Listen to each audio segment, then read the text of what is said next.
Hello everybody, my name is Charles Muturi Kenothia. Welcome to the fourth episode in a series of talks Ask Us About Rock Bottom.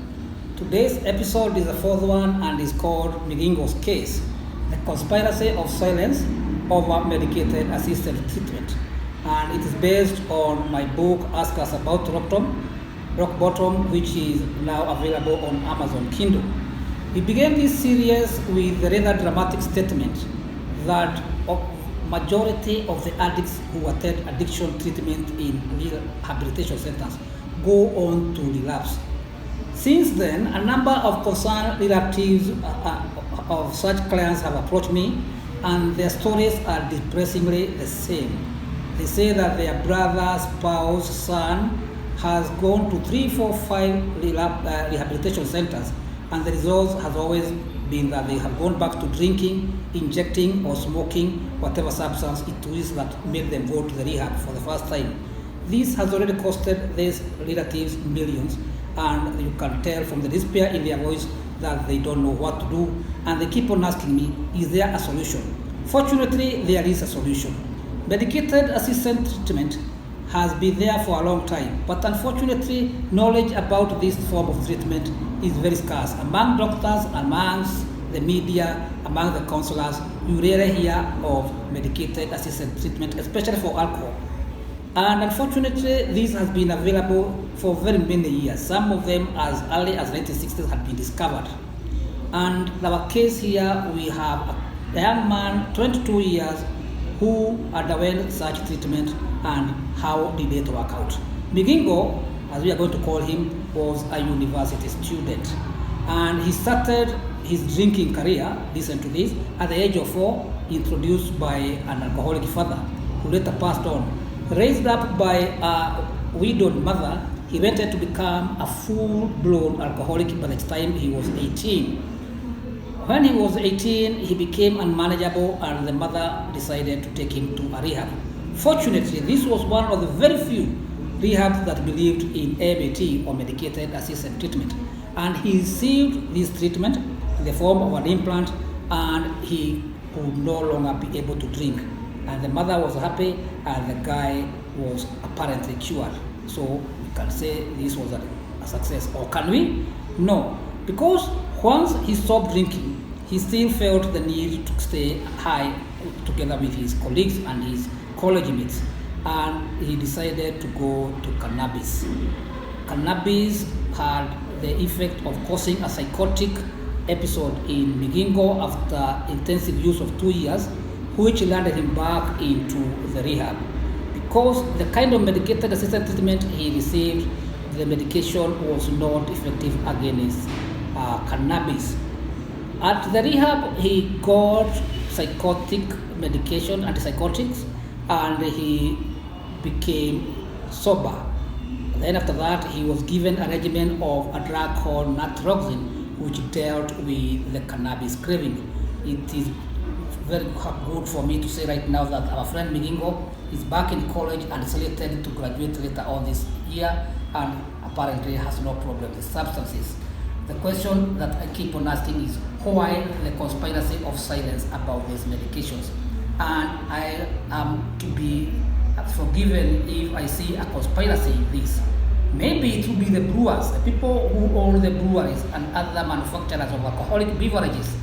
They don't want any medication that will reduce their customers, because if all the drinkers stop drinking, they would have to close up shop and go home. Maybe it's the government, which depends on the brewers for revenue in terms of taxes. The bar owners who have invested billions in the industry. So you can say that these people are very, very interested in making sure that such drugs don't become commonplace. But with that said, since we can't draw any conclusions, what are these medications? The oldest and the most popular one known to us is called disulfiram, or antabuse, that's the trade name. And it works in a very simple way by blocking the digestion or the breakdown of alcohol. After you take 1 glass of alcohol, you become very, very sick and you cannot take anymore. So it makes you physically incapable of drinking. It has been used with a lot of effect in the US and in Europe, although there are those who say that it is very punitive because the drinker will suffer a lot if he takes this when he is still drinking. But its effect is known, and many drinkers actually ask for it as their first line of defense because they know with disulfiram in the system, they can no longer be able to drink. And fortunately, it is not addictive. Once you stop taking it, there are no cravings to continue using. The second one is called naltrexone. Naltrexone has been proved to work both against alcohol and against other drugs like cannabis. It is used as a pill, an injection, and also as an implant. It works on the neurotransmitters in the brain and reduces the pleasure that the taker of a substance feels after taking that particular substance. In this way, it gradually weans you away from the drug. Acampro is the third one and works also on the same principle.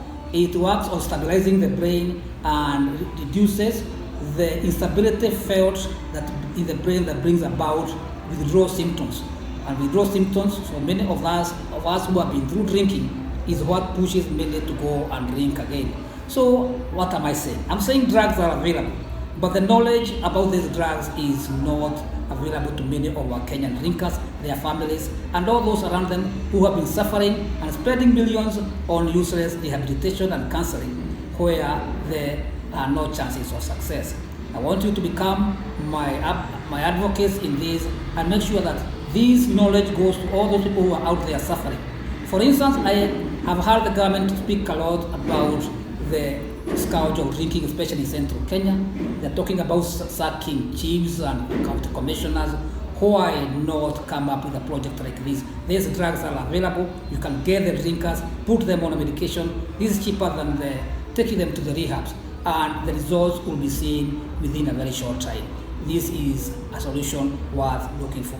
I hope you have enjoyed this episode. Please subscribe, share it with your friends, and let us keep on thinking about this problem of addiction because it involves all of us. As I told you at the beginning of this episode, I'm a recovering addict, and if I had known about these medications, I would not have gone to waste 90 days in a rehab. I would have gone through this system a long time ago. I only learned about medication after leaving the rehab. And even in the rehab, nobody ever mentioned that such things exist. So you are lucky that you are now hearing this from me. Go research on this. And if you have a problem with your relative, please know there is a solution. Thank you very much.